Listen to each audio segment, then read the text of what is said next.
I was in their kitchen making oatmeal for my little boy Eli. The pot steamed and the smell was warm and soft. Eli sat at the small table, rubbing his sleepy eyes. From the living room, my sister Maya laughed like she had found something new and funny. Then she hit Eli. She hit him again and again, like she was playing with a toy that would not break. Eli covered his head with his small hands. He tried to hide. He looked so small. I walked into the living room. I reached out and took Maya's wrist. I said, steady and low, "Don't ever touch my son again." I thought I might shake. I did not. Maya rolled her eyes. She smiled like she had done nothing wrong. My father, Thomas, stood up from his bar stool as if someone had called his name. He grabbed the kettle off the stove with his bare hand. The kettle was hot. He slammed it on the counter next to my face. Boiling water splashed. Steam erupted.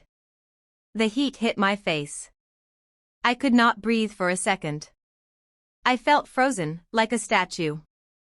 Eli hid behind my leg and started to cry. My father said, cold and sharp, "You don't tell Maya anything. You don't belong in this house. She is the pretty one. You are, less." He said the last part like it was small, like it did not matter. My mother, Ruth, did not move. She stepped around me like I was nothing important. She said, calm like she was naming the weather, "Accidents happen when some people try to be more than they are." Eli cried. Maya laughed. My father sat back down and read his paper like the kettle had not happened. That day a piece of me closed. It did not break with a scream. It closed quietly. The part of me that always wanted my parents' love shut away. I felt a new kind of cold. I understood then that they did not want love from me. They wanted power. They wanted to be above me.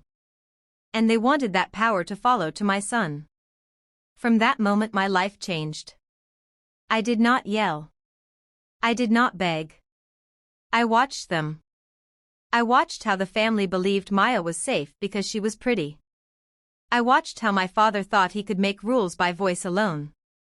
I watched how my mother decided what was real by what she liked. They thought those things would last forever. They did not see that beauty ages. They did not see that loudness fades. But they also did not see something else, how careful plans last longer than anger. I started a secret folder in my head. I wrote things down in my phone and in a small notebook I kept hidden. I called it my ledger. I wrote dates and short facts. What happened? Who was there? Names of neighbors who heard shouting. Photos of bruises on Eli that I could take without them seeing. Clinic notes when I went to the doctor. A record of every mean text and every time someone laughed at Eli. At first it felt strange. I used to let my anger blow like a storm. Now I put my anger into small jobs. I took a night class about child safety. I learned what to do, step by step. The class taught me about how to tell when a child is in danger. It taught me how to keep facts clear. It taught me what kinds of words officials need to act. I started to volunteer at a small clinic near our home. I filed papers. I made calls. I ran small errands. It was boring work. It was good work.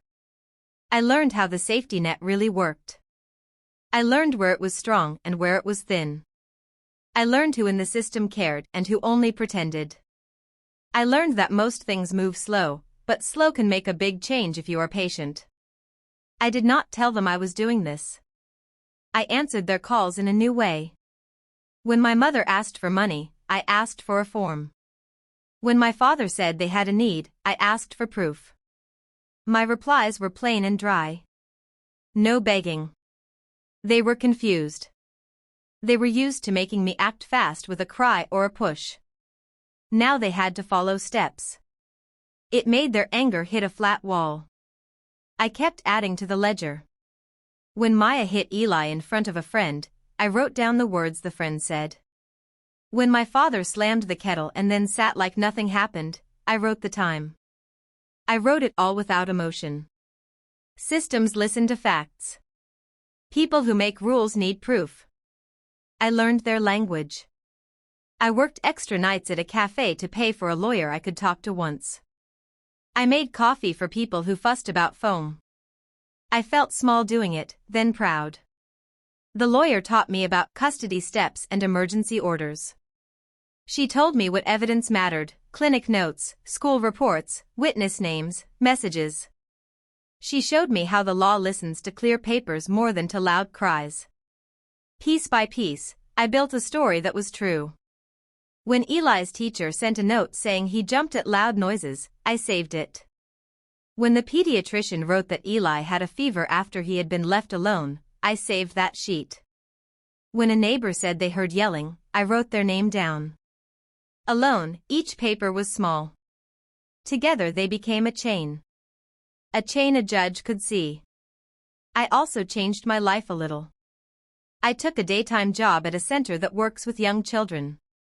It paid less than I liked, but the hours fit the doctor's visits. It also taught me how to fill a report so it mattered. I learned the exact words to use to make people pay attention. It was not quick. It was not loud. It was slow and sure. My family noticed the change. My father's bar stool felt less like a throne when I did not bow. My mother made smaller, sharper insults. Maya tried to charm people and to cry for help. When my mother called at night asking for money, I did not run. I told the clinic coordinator to ask for proof. My mother hung up angry. She tried again. I did not answer. I saved those messages in the ledger. At the end of a month I opened the folder. The pattern looked back at me. There were many small harms. There were many missed needs. It was not one big event. It was many small ones. I had learned to not act with a hot heart. I had learned to act with a plan. My note to myself read, when the time comes, act with structure, not anger. I underlined it. I planned what I would do if it happened again. I would call the school. I would file a report. I would ask for a welfare check. I would give the people in charge the papers they needed. I would not make a scene. I would make safety. The day came sooner than I thought. Maya slapped Eli in front of the neighbor who cared enough to call. The woman saw it plain. She told the officials. The school sent a note. The clinic had records. My ledger was ready. The system had the pieces it needed. An investigator came. She wore a soft voice and carried a clipboard. She asked Eli small, easy questions about school and sleep. Eli answered like a child. He said Maya sometimes hit him when she was bored. He said he was scared when his father made angry faces. He said his mother told him not to cry. The investigator listened and wrote.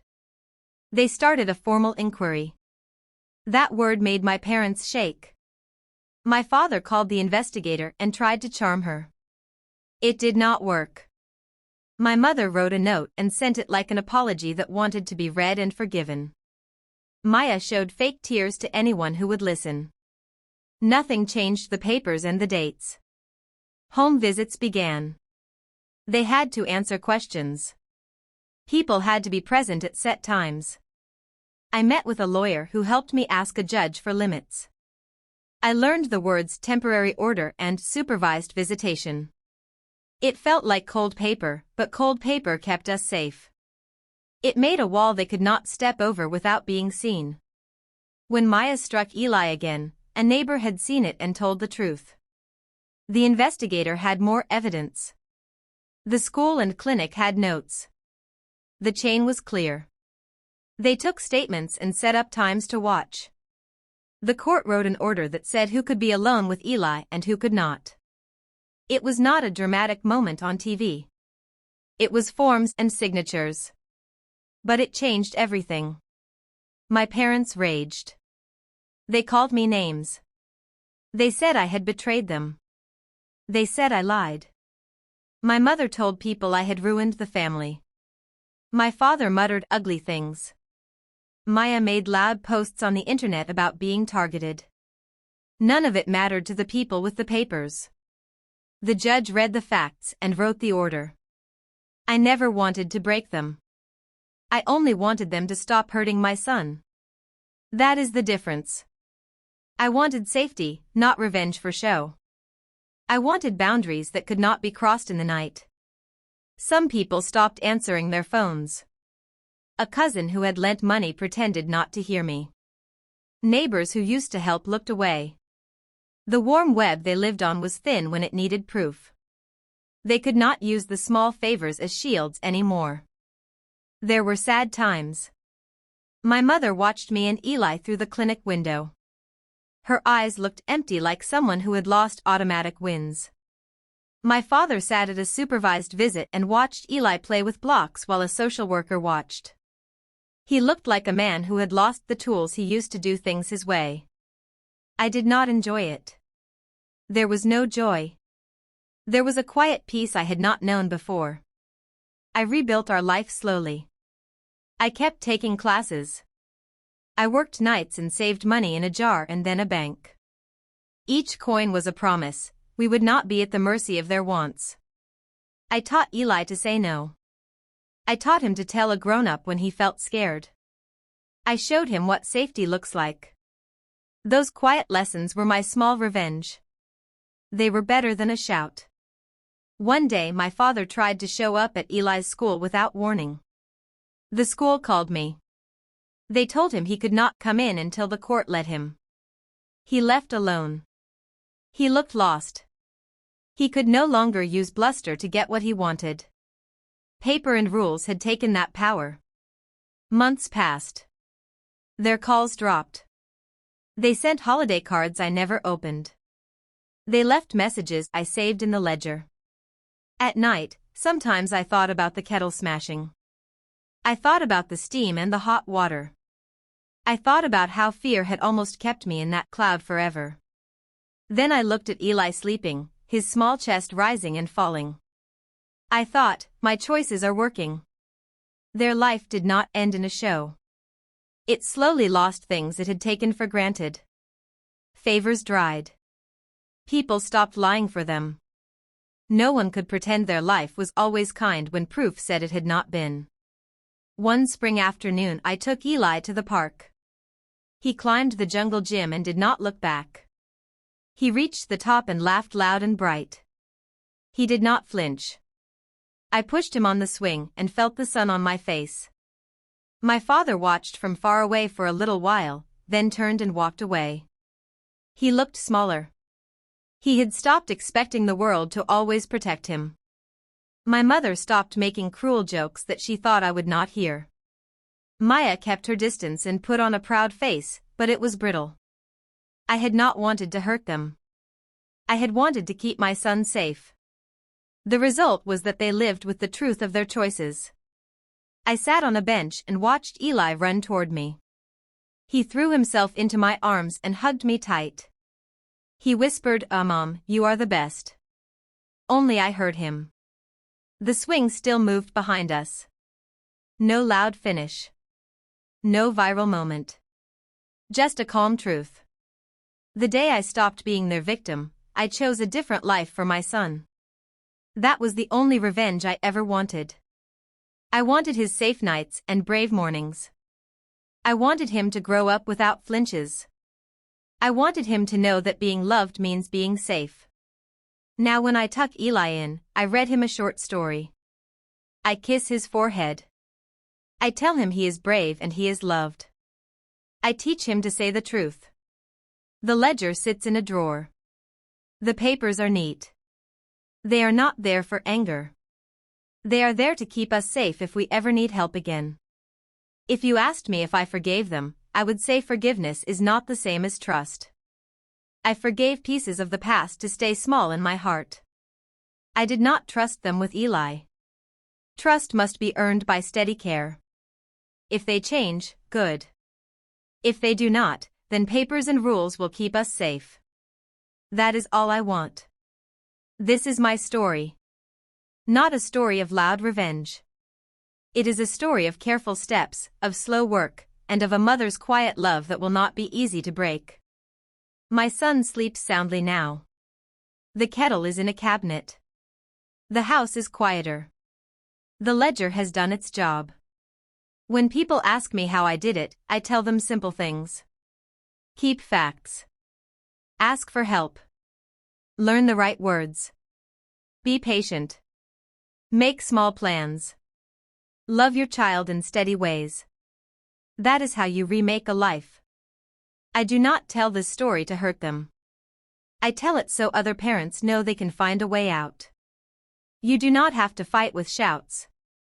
You can fight with facts and with help. You can make sure your child sleeps without fear. That is the real victory. Eli wakes in the morning and runs to the window. He sees the sun and says it is a good day. He is learning to trust the world again. I am learning to rest. We are learning small things, to eat breakfast without worry, to go to the doctor when we need to laugh when we can. Those small things are everything.